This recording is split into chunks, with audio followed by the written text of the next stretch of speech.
Medyo nakakahilo, medyo matagal yung biyahe. But finally, dumating na kami dito sa San Luis, Batangas. Ayan. So finally, may dagat na. Ayan si Noe. Yung mga dala namin. At yung ibang kasama nasa taas pa. Hopefully, yun na rin yung bangka namin. A few moments later. Ayun, so inaantay naman namin yung bangkero. Mukhang hindi siya yung dumating kanina. Tapos, punta na kami dun sa resort.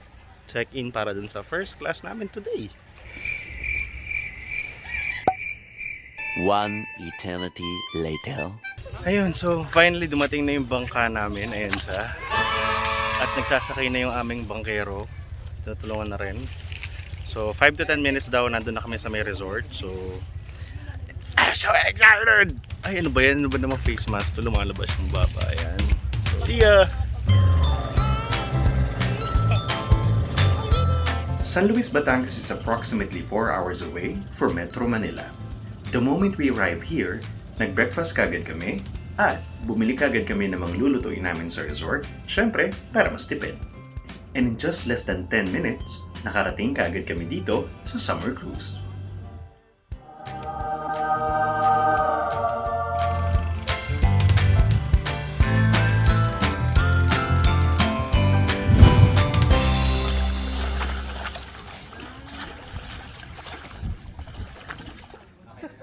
On our first day, our training focused about breath hold and pulse rate. So hanapin natin yung pulse rate natin usually sa malaking ugat, lagyan nyo lang ng pressure. Or if not, sa leeg. So mas okay nakapag siya. Dito siya, sa may part na ito. Just your skin. Okay. 26. Okay. 29. Okay. 29. Sabi 16. 17 na. Normal. Nagkape kasi tayo na. Ano kayo no? High blood pressure? Yung usual ko kasi is 28 pababa. Ano, relax kayo. Pero 26 pataas. Pagado! Para pa rin bilang. Para pa rin bilang ko. Para na Para na daw. Akala ko si paramihan. Akala ko competition.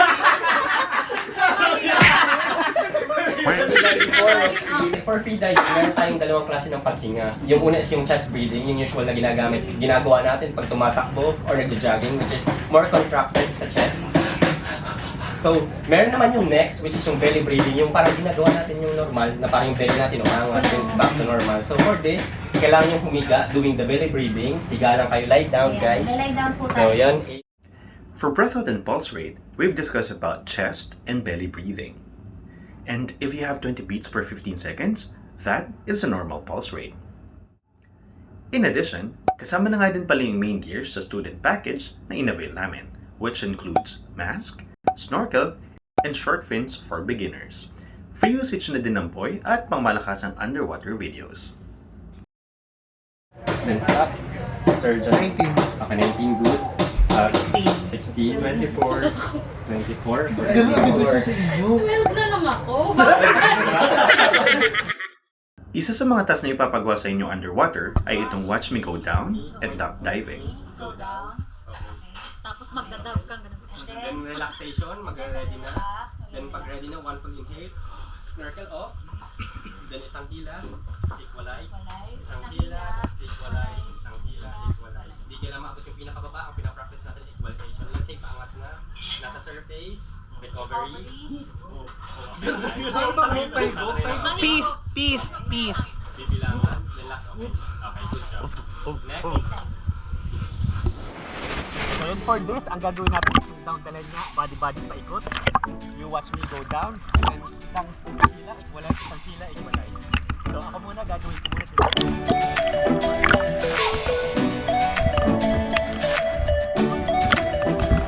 First on the list to do the Watch Me Go Down is Sir John Red of Tara, Akyatan na.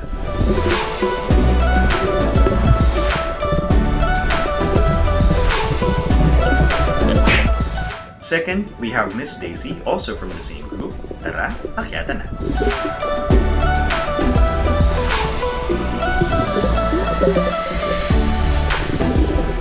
Next, we have Noel from Noel on the Road.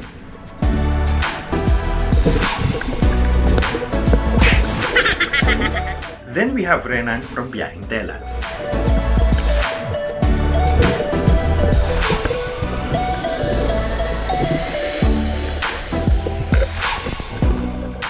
And last but not the least, yours truly, Mackoy Soliman of Mackoy Vlogs.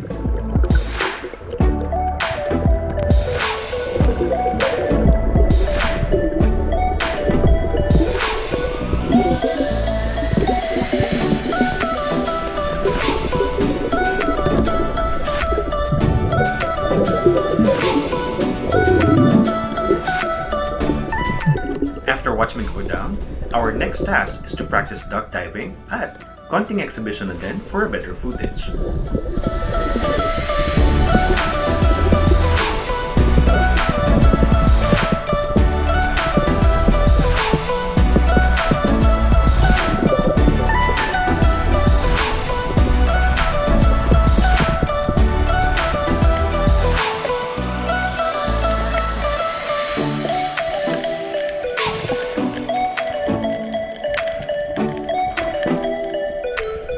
Intro to freediving is good for non-swimmers and panic swimmers.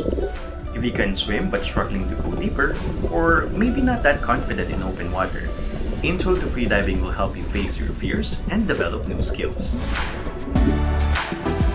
As a reminder, always be a responsible diver.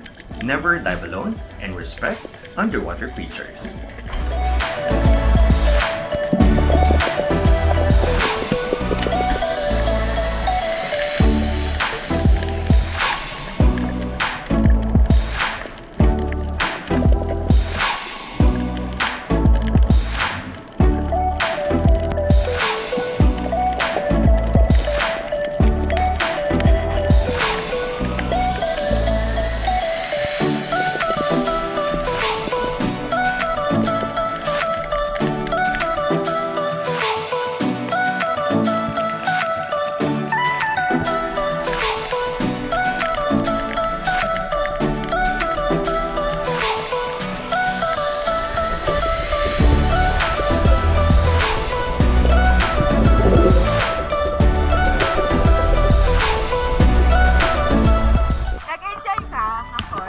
Enjoy naman. Hindi halata mo, nagubad naman. Di halata sa mga dami ko ng video, siguro may mga 10 na. Oh, ikaw, Sir Jan. Tourist number 1. Ikaw, Sir. Thank you, Ma'am Rish. Sobrang appreciate namin ang galing mo. Amir!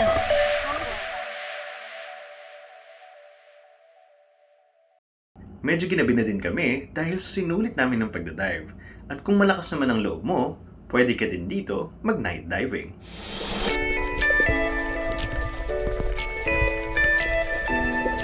May mga sea creatures din kasing katulad nito na mas madalas makita tuwing gabi, but then again, do not forget to always dive safely and of course, with the supervision of your coaches.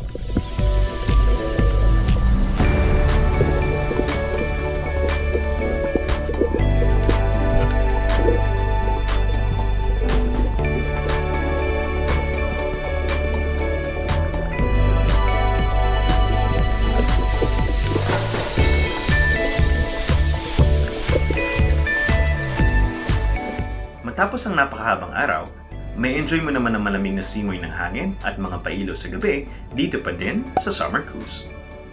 I'm sure you're interested to know about the fees, accommodation rates, and resort details. I make sure to share this with you sa second part ng vlog na ito, so like and subscribe for part 2.